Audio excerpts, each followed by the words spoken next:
जी start करते हैं। ज़माना जो है हमारा वो फ्यूचर का है, और इसी तरह से मैं आप लोगों को आज फ्यूचर इंडेफिनिट कांटिक परफेक्ट और परफेक्ट कांटिक कंप्लीटली बताने जा रहा हूँ। उसके अंदर जो भी थोड़ी थोड़ी स्टेप वाइज जो है आप लोगों की चेंजिंग होंगी इंशाल्लाह। हम जो है ना वो साथ साथ देखते रहेंगे। तो उनमें से ज़्यादातर जो चेंजिंग होती हैं वो आप लोगों के वर्ब और हेल्पिंग वर्ब पर होती हैं। किस चीज़ पर होती हैं? वर्ब और हेल्पिंग वर्ब पर। इसीलिए यहाँ पर ग्राफ बनाएंगे और इसी तरह से ये होगा आप लोगों का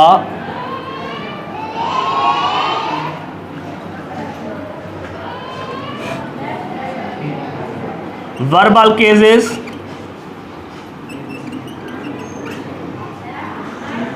और टेंस आप लोगों का फ्यूचर है। तो पहला जो आता है वर्बल केसेस वो होता है आप लोगों का इंडेफिनिट। कौन सा होता है? इंडेफिनिट, जो डिफाइन करता है किसी टेंस को।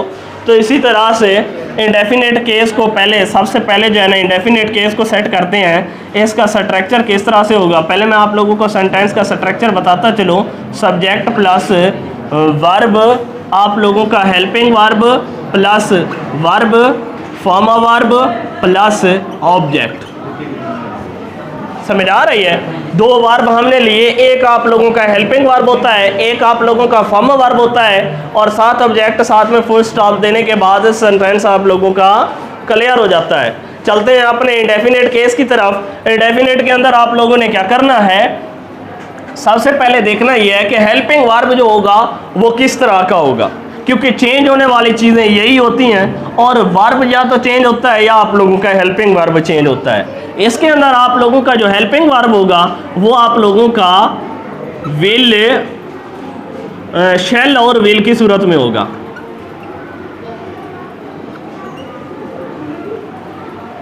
दो किस्म के हेल्पिंग वर्ब होंगे।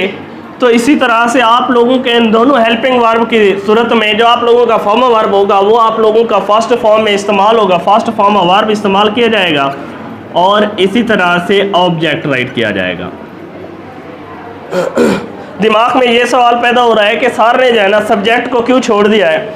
जब हमने हेल्पिंग वर्ब को देखा है तो हेल्पिंग वर्ब दो किस्म के आ रहे हैं। कितने किस्म के?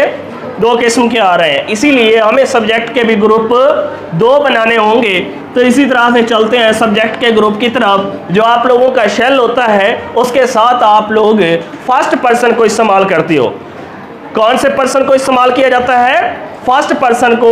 पर्सनल प्रोनाउन के अंदर आप लोगों ने पढ़ा होगा फर्स्ट पर्सन आप लोगों का आई और वी की सूरत में होता है। कौन सी कंडीशन में होता है? आई और वी की। तो इसी तरह से आप लोगों का जो विल है, विल के अंदर सिवाय फर्स्ट पर्सन के सेकंड और थर्ड पर्सन दोनों आने हैं। यहाँ पर आप लोगों ने पर्सन को देखना है। पहले जो हम करते रहे उसके अंदर आप लोगों ने just he, she, it, singular noun name वगैरह, और इसी तरह से आई, वो, यू, दे, प्लूरल नेम वगैरह इस तरह के ग्रुप बनाए थे। और इसी तरह से कभी हम आई को सेपरेट कर देते थे, इनसे अलग कर देते थे।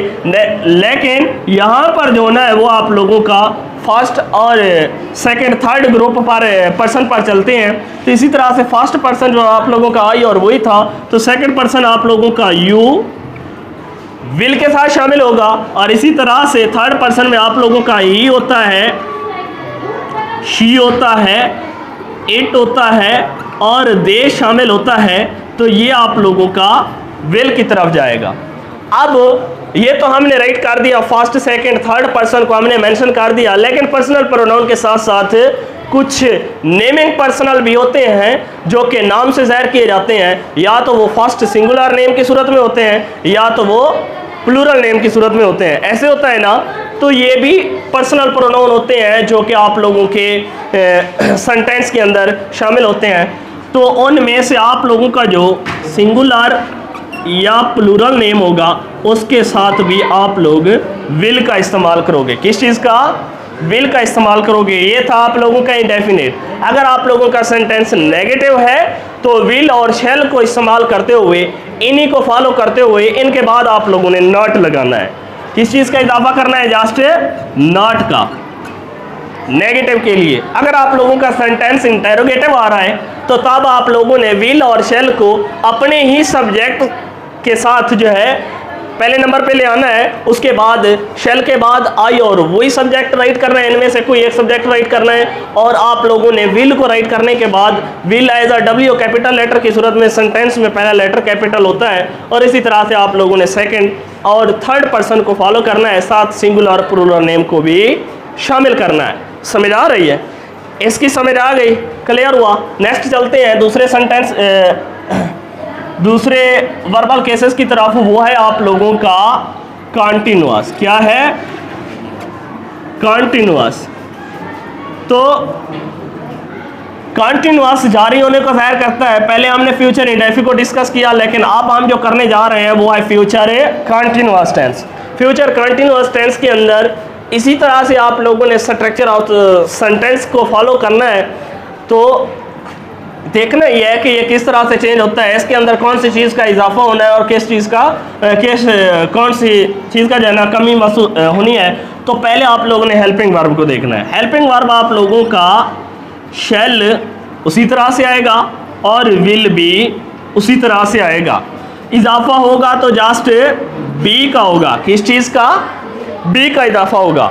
विल बी और शेल बी इस्तेमाल किया जाएगा आप लोगों के फ्यूचर कंटिन्यूअस टेंस के अंदर।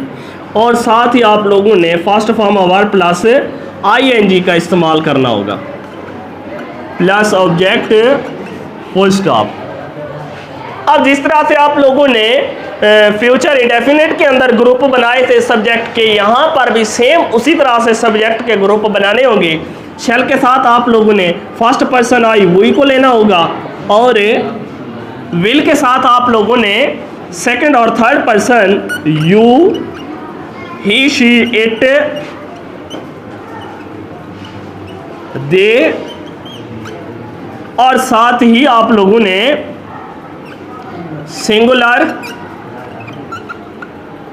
और प्लूरल नेम को शामिल करना होगा। समझ आ रही है?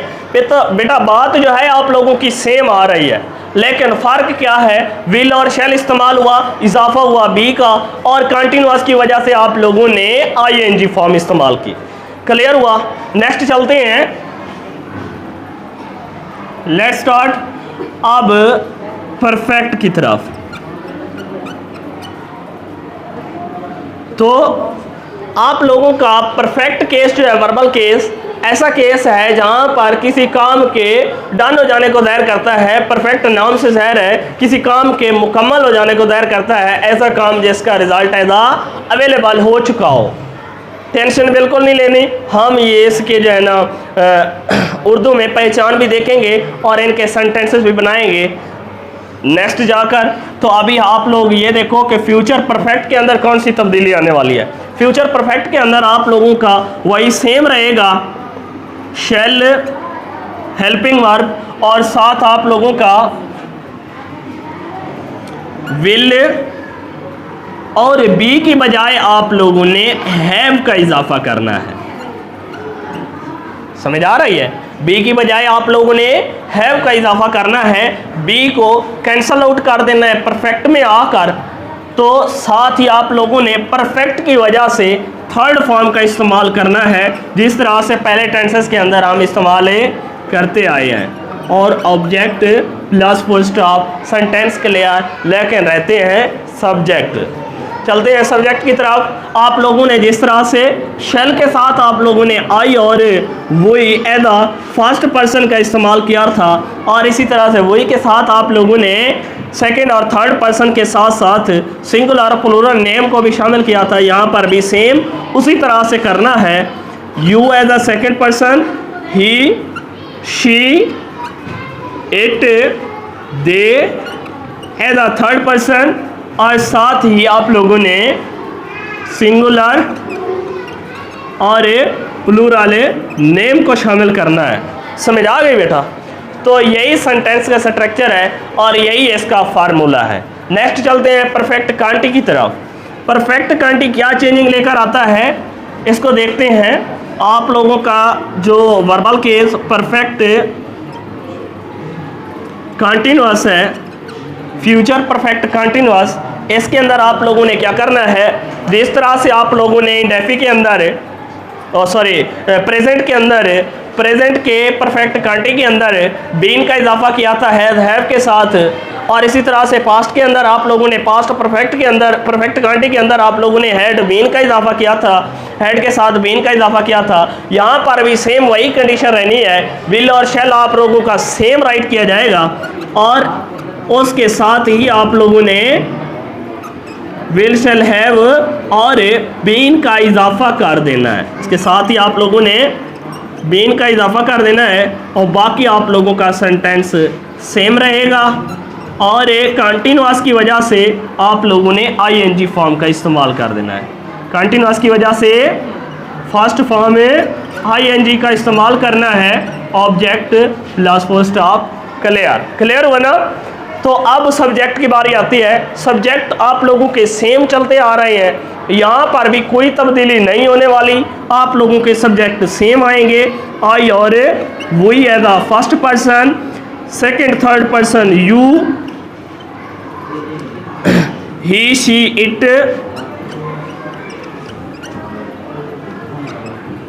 दे, और साथ ही आप लोगों ने सिंगुलर प्लूरल को जिस तरह से शामिल किया था नेम को, यहाँ पर भी सेम इसी तरह से सब्जेक्ट की जो है आप लोगों की सेपरेशन होनी है। क्लियर हुआ, यहाँ तक समझ आ गई। अब चलते हैं इसकी पहचान की तरफ, इसकी पहचान को देखते हैं कि ये किस तरह से हमें पहचान देगा, फ्यूचर का टेंस हमें किस तरह से पहचान देगा कि ये जो है ना फ्यूचर इंडेफी है, कांटी है, परफेक्ट या परफेक्ट कांटी है। इसके अंदर आप लोगों ने फॉलो करना है अपने वर्बल केसेस और टेंस को, ज़माने को। अगर आप लोगों का टेंस ज़माना जो है, अगर आप लोगों का फ्यूचर का है तो आप लोगों ने गा, गी, गे का इस्तेमाल करना है, और साथ ही इंडेफिनेट है, जस्ट डिफाइन कर रहे हैं, तो तब आप लोगों ने क्या करना है,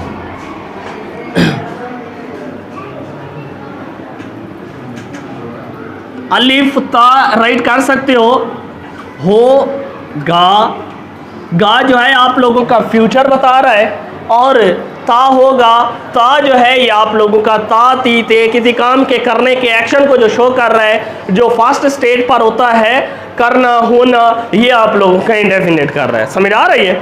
तो इंडेफी जो फ्यूचर इंडेफी होगा, ता होगा, ती होगी और ते होंगे। नेक्स्ट पर हम चलते हैं, इसके बाद एक्सरसाइज पर, टेंशन बिल्कुल नहीं लेनी, वहाँ पर आप लोगों को क्लियर हो जाएंगे सेंटेंस। तो इसी तरह से कंटिन्यूअस के अंदर अगर आप आते हो तो कंटिन्यूअस का मतलब रहा, रही, रहे, हरकत को जाहिर कर रहे हैं, कंटिन्यूअसली शो कर रहा है। अगर आप लोगों का फ्यूचर है तो रहा होगा, फ्यूचर कंटी है तो रही होगी, रहे होंगे। यहाँ तक पहचान समझ आई, उर्दू फिक्रे की पहचान। चलते हैं परफेक्ट की तरफ। परफेक्ट के अंदर आप लोगों ने क्या करना है, परफेक्ट चुका, चुकी, चुके, नाम से ज़ाहिर है, बताता है परफेक्ट किसी काम के मुकम्मल होने को, चुकी, चुके, और साथ ही अगर आप लोगों का फ्यूचर है, चुका होगा, चुकी होगी और चुके होंगे। क्लियर हुआ। चलते हैं परफेक्ट कांटी की तरफ। यहाँ पे आप लोगों का जो है ना परफेक्ट भी है और कांटी भी है, मुकम्मल भी है, और साथ कांटी है, जारी भी है, लेकिन मुकम्मल होने को है। समझ आ रही है। तो इसीलिए आप लोगों का थोड़ा सा तकरार होगा इसमें, ता रहा, ती रही और साथ ही ते रहे। अगर फ्यूचर में है perfect Kanti, future perfect Kanti का है तो ता रहा होगा, ती रही होगी, कीप साइलेंस, और ते रहे होंगे। क्लियर हुआ।